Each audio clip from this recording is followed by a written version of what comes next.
on your purpose. What all you want to achieve, ඔබට කරන්න අවශ්‍ය දේ මොනවද කියන එක ගැන පැහැදිලි අරමුණක් තියෙනවා.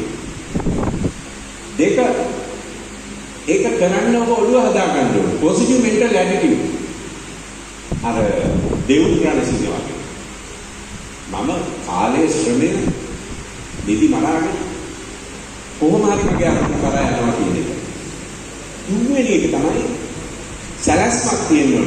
දැන් අපි කිව්වා මේ වෙනතු ඉඳ ගන්න ඇක්ටිවිටි එකේදී මේ විදිහට අත් දෙක තියාගන්න ඕනේ, මේ විදිහට කකුල් දෙක තියාගන්න කිසියම් ක්‍රමයක් කියලා දුන්නා. ඒ ක්‍රමයට විතරයි මේක කරන්න පුළුවන්. සැලැස්ම ඉගෙන ගන්න. හරි? හතරවෙනි කාරණය තමයි push. You have to push yourself until you reach your maximum potential. ඔබව තෙරප ගන්න ඕනේ ඔබේ මුදම ශක්තිය එළියට ගන්න පුළුවන් වෙන විදිහට. වෙන කාටවත් බෑ ඔබේ මුදම හැකියාව එළියට ගන්න. ඔබට පමණයි ඔබේ මුදම හැකියාව එළියට ගන්න පුළුවන්. ඒ සඳහා පුෂ් එකක් අවශ්‍යයි. right.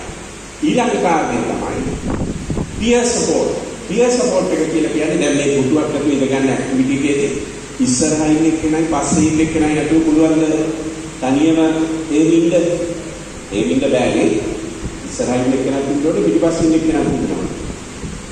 අන්න ඒක තමයි කියන්නේ peer support කියන. ඒ කියන්නේ තමුන්ට මේ අරමුණ හඹාගෙන යන්න උදව් කරන ගුරුවරු, ට්‍රේනර්ස්ලා, කෝච්ලා, තමුගේ කණ්ඩායමේ අනිත් පිරිස.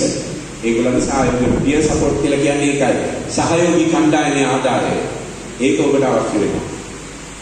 අවසාන කාර්යය තමයි අපි කියනවා perseverance කියලා කියනවා. අත්හැර නොදමනා වීර්යය. අපි හුඟ දෙනෙක් හුඟක් දේවල් කරන්න පටන් ගන්නවා. හැබැයි අතරමැද අමාරුවෙන්දී අතහැරලා දානවා. never give up attitude. ඉංග්‍රීසි වචනේ perseverance. අත්හැර නොදමනා වීර්යය. මෙන්න මේ කියන කරුණු 6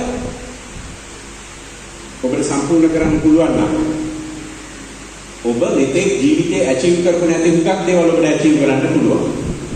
අපුඩියක් ගහන්නේ කොහොමද?